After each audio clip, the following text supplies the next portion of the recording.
അങ്ങനെ പുളിങ്കുന്ന് പള്ളിയുടെ കാഴ്ചകളും കണ്ട് നമ്മൾ യാത്ര തിരിച്ചു.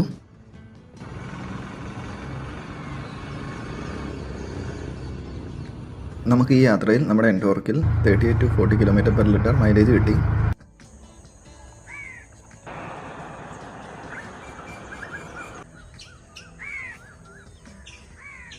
പോകുന്ന വഴിക്കെല്ലാം മനോഹരമായ കാഴ്ചകൾ കണ്ടുകൊണ്ട് നമ്മൾ നമ്മുടെ ചായക്കട തേടിയുള്ള യാത്ര തുടർന്നു.